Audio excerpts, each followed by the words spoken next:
మొత్తం పొలోమని బయటకు వచ్చారు మంత్రులు, ఎమ్మెల్యేలు. దేనికి? ఆంధ్రప్రదేశ్ రాష్ట్రంలో ఏడన్నా అత్యాచారాలు, హత్యలో లేదంటే మాజీ మంత్రుల ఇళ్ళ మీద దాడులు చేస్తే దీన్ని ఖండించడానికి ఎవరు రాడు. హెరిటేజ్కి నొప్పి రాగానే హెరిటేజ్కి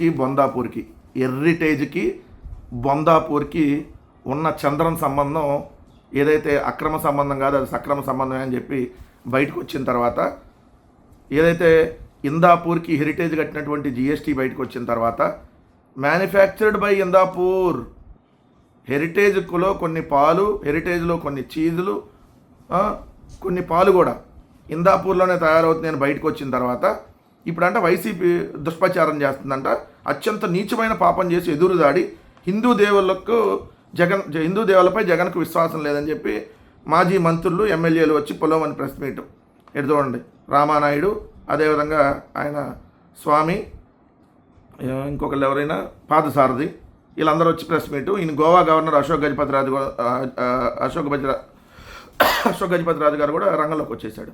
హెరిటేజ్పై వైసీపీ దుష్ప్రచారం చేస్తుందంట. మేమేనా ఫుడ్ సేఫ్టీ వాళ్ళు హెరిటేజ్ కల్తీ అని చెప్పి, హెరిటేజ్ పెరిగి కల్తీ అని సర్టిఫికేట్ ఇప్పించింది మేమేనా?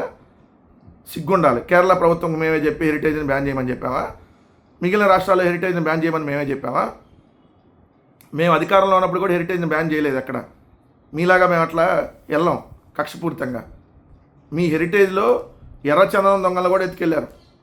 ఎర్రచందనం స్మగ్లింగ్ చేశారు మీ హెరిటేజ్ వ్యాన్లలో. ఈరోజు హెరిటేజ్ కల్తీ అని మేము చెప్పట్లా. ఏదైతే నేషనల్ ల్యాబులు చెబుతుంది ఫుడ్ సేఫ్టీ వాళ్ళు, ఫైన్ వేశారు ₹1,00,000. రెండు హెరిటేజ్కి ఇప్పుడు ఇందాపూర్కి ఉన్నటువంటి సంబంధం, హెరిటేజ్కి బొందాపూర్కి ఉన్నటువంటి సక్రమ సంబంధం అక్రమం కాదు, ఇది సక్రమమే అని చెప్పి లైన్గా బయటకు వచ్చిన తర్వాత ఇప్పుడు మంత్రులు వచ్చి మేము దాడి చేస్తున్నాం అంటున్నారా? హెరిటేజ్కి ఇందాపూర్కి సంబంధం ఉందనేది క్లియర్గా అర్థమైంది. హెరిటేజ్ ఎలా సప్లై చేసింది ముందు దాని మీద సమాధానం చెప్పండి మీరు. హెరిటేజ్ కల్తీ నెయ్యిని ఇందాపూర్ ద్వారా తిరుమల తిరుపతి దేవస్థానానికి సప్లై చేశారనేది క్లియర్. మీరు ఎంతమంది మంత్రులు వచ్చి ప్రెస్ మీట్ పెట్టినా ఇది క్లియర్. అలానే హెరిటేజ్కి ఉన్నటువంటి ఇందాపూర్కి ఉన్నటువంటి అక్రమ సంబంధం సక్రమంగానే వెబ్సైట్లో బయటపడింది. హిందూ దేవుల మీద జగన్కు విశ్వాసం లేదంట, మీకుంద విశ్వాసం. 40 గుళ్ళు మీరు కూలిస్తే జగన్మోహన్ రెడ్డి గారు 40 గుళ్ళు తిరిగి నిర్మించాడు. అదే కదా హిందూ మతం మీద నిజంగా విశ్వాసం ఉంది. మీలాగా ఎప్పుడు బూట్లు వేసుకొని ప్రసాదాలు తింటాం, బూట్లు వేసుకొని పూజలు చేయటం, మీ బొంద అసలు మీకు కనీసం కొద్దిగా సిగ్గు లేదు మరి మాట్లాడటానికి. ఎవరు పూజలు చేసింది బూట్లు వేసుకొని? నిన్న కూడా బూట్లు వేసుకొని చిత్రపటాలు తీసుకుంటున్నాడు దేవుళ్ళే. కనీసం కొద్దిగా సిగ్గు పెట్టలే ఇంకా మీకు? మంత్రులు సిగ్గు లేకుండా వచ్చి మాట్లాడుతున్నారు మళ్ళీ ప్రెస్ మీట్లో. డిక్లరేషన్ ఇవ్వాలని జగన్ అంటే 18 నెలలుగా జగన్ గారు వెళ్ళలేదంట తిరుమలకి. 5 సంవత్సరాలుగా తిరుమల తిరుపతి దేవస్థానానికి TV.5 చైర్మన్, ఏదైతే ఇప్పుడు టీటీడీ చైర్మన్ ఇచ్చారు కదా బిఆర్ నాయుడు, 5 సంవత్సరాలు వెళ్ళా తిరుమల తిరుపతి దేవస్థానానికి. చంద్రబాబు నాయుడు తిరుమల మీద మంచి విశ్వాసం ఉంటే ఒకసారైనా గుండె ఎందుకు చేయించుకోవాలా? తలనీలాలు ఎందుకు ఇవ్వాలా? అంతేలే, వాళ్ళ తల్లిదండ్రులు చనిపోతేనే తలనీలాలు ఉన్నాడు, దేవుడికి ఏమిస్తారంటారా? అది కదా మీరు వచ్చి ప్రెస్ మీట్ పెట్టాల్సింది. రాష్ట్రంలో నెయ్యి కథ నడుస్తుందంట ఆ గోవా గవర్నర్ అశోక్ గజపతి రాజు.